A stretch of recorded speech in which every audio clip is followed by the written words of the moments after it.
السلام علیکم ویورز، میں ہوں شاکر سولنگی۔ ویورز، آج قومی اسمبلی کی کارروائی کے حوالے سے بات کریں گے۔ رانا ثناء اللہ اور شہریار آفریدی کے درمیان جو حلف کا مقابلہ ہو رہا تھا، قرآن پاک کو بیچ میں لایا گیا، اس معاملے پر آج بات کریں گے۔ لیکن اس سے پہلے دوستوں سے گزارش ہوگی کہ جن دوستوں نے میرا چینل سبسکرائب نہیں کیا وہ چینل کو سبسکرائب کریں، پروگرام اچھا لگے تو اس کو شیئر کریں، لائک کریں اور کمنٹس بھی کریں۔ رضا کھٹی صاحب ہمارے ساتھ موجود ہیں، ان سے ڈسکس کریں گے۔ کھٹی صاحب، welcome to show sir. Thank you sir. آج جو قومی اسمبلی میں جو کچھ ہوا، یہ تاریخ کی ایک منفرد کارروائی ہمیں دیکھنے میں ملی ہے۔ تیسری چوتھی اسمبلی تو ہم بھی دیکھ رہے ہیں، چوتھی اسمبلی ہے شاید، تو کبھی بھی ایسا نہیں ہوا پہلے کہ قرآن پاک پر اسمبلی میں کوئی فیصلہ ہو رہا ہو۔ جس طرح جرگے ہوتے ہیں گاؤں میں، دیہات میں، یہ تو معاملہ ہے عدالتی، تو عدالت میں سیٹل ہونا چاہیے تھا۔ ویسے بہت شکریہ شاکر صاحب۔ وہ آپ کہہ رہے ہیں کہ پہلی بار اس طرح کی صورتحال آپ دیکھ رہے ہیں، تو شہریار آفریدی بھی پہلی بار ہی وزیر بنے ہیں۔ اس سے پہلے جب وہ رکن تھے تو ادھر ہی وہ جھگڑے کرتے تھے، انہوں نے گھونسے بھی مارے تھے، مکے بھی مارے تھے، لڑائیاں بھی گند، جو وہ تاریخ کی بدترین لڑائی بھی ان کی وجہ سے ہوئی تھی، مراد سعید اور ان کی وجہ سے۔ ہاں، تو مقصد یہ کہ ظاہر بات ہے کہ نئے لوگ آئیں گے، نئی روایات پڑھیں گی، نئے جو ہیں وہ انداز ہوں گے، تو اس طرح کی توقع کی جا سکتی ہے۔ لیکن آج قابل افسوس بات اس حوالے سے بھی تھی کہ اگر قرآن پاک کے اوپر ہی آپ کو اعتبار دلانا ہے تو پھر یہ سارے ادارے آپ نے کیوں بنائے؟ ٹھیک ہے نا۔ رانا ثناء اللہ نے جب پہلے دن انہوں نے تقریر کی تھی، اس دن شہریار آفریدی موجود نہیں تھے۔ اس دن بھی انہوں نے جو بات کی، اور انہوں نے بھی اس کو مذہبی ٹچ دینے کی بات کی تھی کہ اگر میں جھوٹ بول رہا ہوں تو مجھ پر خدا کا قہر نازل ہو، اور اگر جنہوں نے مجھ پر الزام لگایا اگر وہ جھوٹے ہوں تو ان پر بھی خدا کا قہر نازل ہو۔ آج بھی جب شہریار آفریدی نے اپنی بات کی تو رانا ثناء اللہ نے اس کا جواب دینا چاہا۔ نتیجے میں رانا ثناء اللہ صاحب نے ایک بار پھر وہی اپنی بات دہرائی، خدا کا قہر نازل ہونے کی۔ سوال یہ ہے کہ ایک آپ کے پاس آپ کا ایک ملک ہے، اس کے اندر سارے ادارے ہیں، اس کا ایک ریاستی سسٹم ہے پورا، اور وہ پورا اس جو وہ آپ کا جو قانون ساز ادارہ ہے اس کی ہی قانون سازی کے نتیجے میں بنے ہیں۔ اب سوال یہ ہے کہ اگر آپ کو قرآن پاک سے ہی یہ ساری چیزیں کرنی ہیں جن کو آپ مجرم کہتے ہیں، اور وہ ان کو کہتے ہیں کہ قرآن پاک اٹھائیں، تو پھر آئین، دلیل، دلائل، ساری چیزیں کہاں گئی نا؟ تو یہ میرا خیال بہت بڑی خطرناک روایت تھی۔ بتاؤں آپ کو، یاد کراؤں، آپ نے پچھلے میرے ایک پروگرام میں کہا تھا کہ حکمران یا سیاستدان جھوٹ تو بولتے ہیں، لیکن یہ پہلے حکمران ہیں جو جھوٹ بولنے سے پہلے قرآن پاک کی یا تو تلاوت کرتے ہیں، یا کلمہ پڑھتے ہیں، یا اللہ کے 99 نام پڑھتے ہیں، یا درود شریف پڑھتے ہیں، اس کے بعد جھوٹ بولتے ہیں۔ یہ انہوں نے نئی روایت ڈالی ہے۔ ہاں، ظاہر بات ہے ریاست مدینہ کے یہ ایسے لوگ ہیں، اور آپ بلیو کریں کہ کبھی کبھی مجھے بڑا افسوس بھی ہوتا ہے کہ ان لوگوں نے بظاہر ان کی نیت کیسی بھی ہو، وہ کہتے ہیں کہ بھائی وہ ریاست مدینہ کی ہم بات کرتے ہیں، لیکن انہوں نے عملی طور پر اس تصور کو بہت زیادہ نقصان پہنچایا ہے جو انصاف پر مبنی ایک اسلام کی ریاست کو جو کہتے ہیں۔ لیکن یہ ہم واپس دوبارہ آج کی صورتحال پر آتے ہیں۔ میرا خیال یہ شہریار آفریدی نے، کیونکہ وہ بھی علی محمد خان کی طرح ہی ہیں کہ پہلے بات کرتے ہیں تو وہ پہلے تلاوت کرتے ہیں۔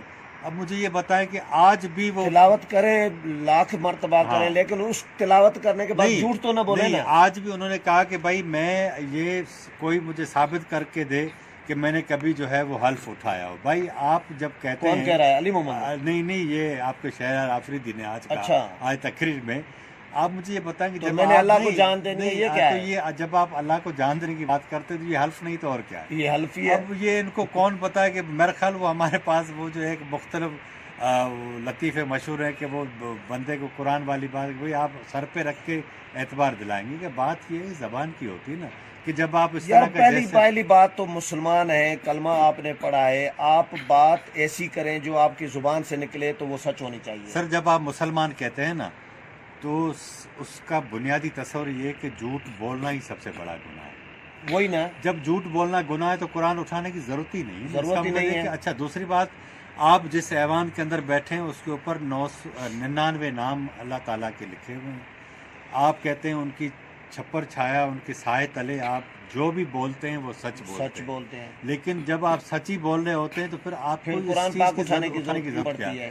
تو انہوں نے آج بڑا گندا جیسچر دیا ہے، میرا خیال ان کو اس طرح بات نہیں کرنا چاہیے تھا، خواجہ آصف کو قرآن پاک منگانا نہیں چاہیے تھا، اور جب وہ رانا ثناء اللہ ہاتھ میں پکڑ کر کھڑے ہوئے تھے تو شہریار آفریدی کو اپنی نشست سے اٹھ کر آنا نہیں چاہیے، آ کر ان سے قرآن پاک لینا نہیں چاہیے تھا۔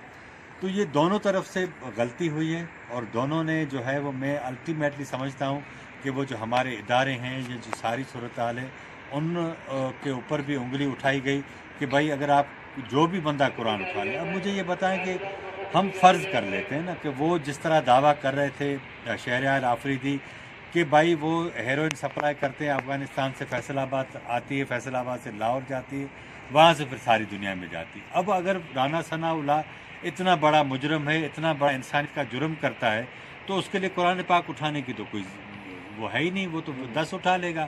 لیکن ایشو یہ ہے کہ اس بات کی کیا گارنٹی ہے کہ جو آپ قرآن پاک اٹھا کر کہہ رہے ہو وہ سچ ہے یا نہیں، اس کو ثابت کرنا پڑے گا کورٹ کو۔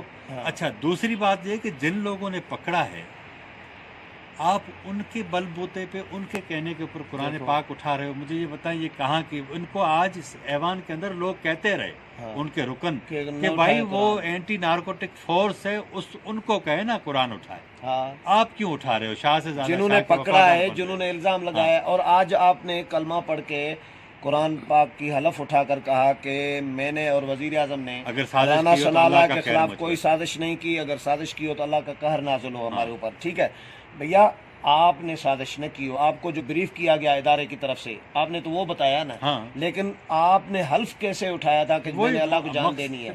یہ سر، میں آپ کو ثبوت آپ کے پاس تھا نہیں۔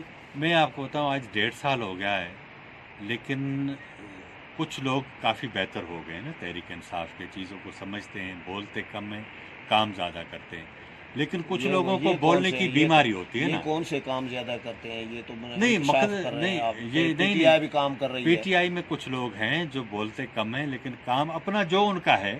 اب ظاہر بات ہے کہ آپ سمجھ رہے ہوں گے کہ آپ کا سسٹم بھی نہیں بگڑ رہے، تو 70 سال کا ایشو ہے نا، یہ نہ عمران خان 17 ماہ میں بہتر کر سکتے ہیں، نہ کوئی نواز شریف کر سکا، نہ زرداری صاحب کر سکے۔ یہ سسٹم کی بنیادی خرابیاں ہوتی ہیں جو جب تک وہ ایڈریس نہیں ہوگی۔ ایک چیز آج پرسپشن جو ایوان میں رانا ثناء اللہ اور شہریار آفریدی کی باتوں میں سے ایک میسج جو کنوے ہو رہا تھا کہ وہ تو ڈیفینسو پوزیشن پہ تھا، ڈیفینسو پوزیشن پہ تھا شہریار آفریدی۔ سر میں آپ کو بتاؤں، آج جو پرسپشن ہوئی ہے یا جو میسج گیا ہے نا، وہ جس طرح ہمارے پاس وہ کٹھ ہوتے ہیں، پنچایت کٹھی ہوتی ہے، جرگے ہوتے ہیں، اس میں قرآن پاک جو ہے وہ لوگ لاتے ہیں، مگر یہ کہ میں آپ کو آج ایک اندر کی ایک بات بتاؤں۔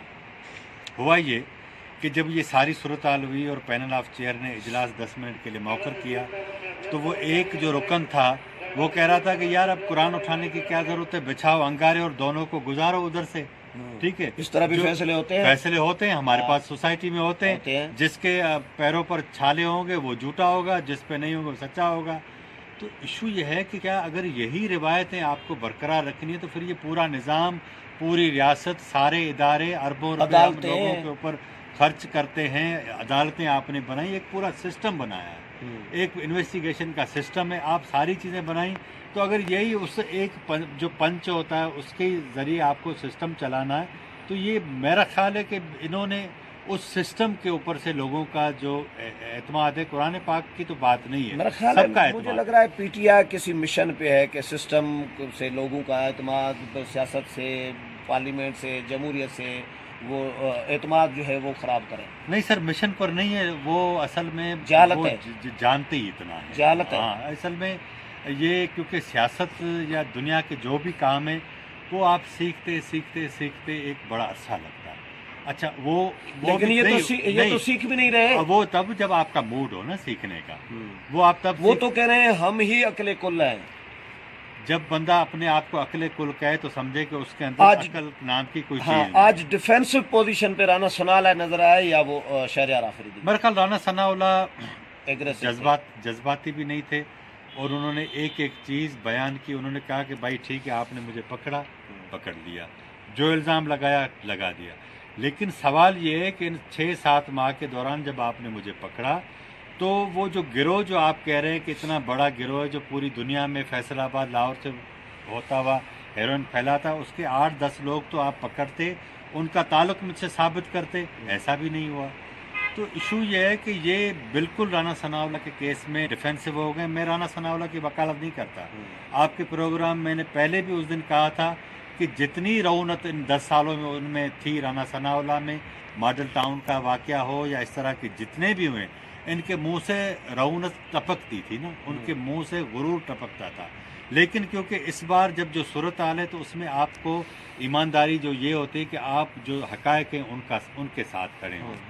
لیکن اس جیسے آدمی کے سامنے بھی یہ شہریار آفریدی بالکل جو ہے وہ اس کو شکست ہوئی ہے، وہ پیچھے ہٹا ہے۔ اچھا، اسپیکر کا قائم مقام اسپیکر جو تھے پینل آف چیئرمین کے ممبر فخر امام، ان کا رول کس طرح؟ مجھے تو پازیٹو لگا۔ نہیں، بہت اچھا لگا، اور انہوں نے کہا کہ یہ کیونکہ قرآن پاک کا معاملہ سامنے آیا ہے تو اس لیے اب وہ کہہ رہے ہیں کہ مجھے بات کرنی، لیکن آئندہ انہوں نے کہا اس طرح کی کوئی پریکٹس نہیں ہوگی۔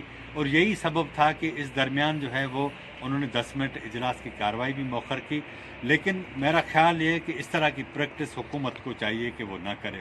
اپوزیشن کا کام بھی یہی ہے نا، دنگا فساد کرنا، حکومت کو پریشان کرنا، لیکن حکومت کا کام یہ ہوتا ہے کہ وہ سب کی سنتی ہے اور اسے درمیان سے راستہ نکال کے چلنا پڑتا ہے۔ تو یہ بس باتوں کو سمجھ نہیں رہے، پتہ نہیں، مجھے اندازہ نہیں ہوتا کہ یہ کیوں ایسا کرنا۔ چلیں، بہت شکریہ کھٹی صاحب۔ ویورز، کھٹی صاحب کی رائے آپ نے سنی، اگلے پروگرام میں پھر ملاقات ہوگی، تب تک اجازت چاہتا ہوں، اللہ حافظ۔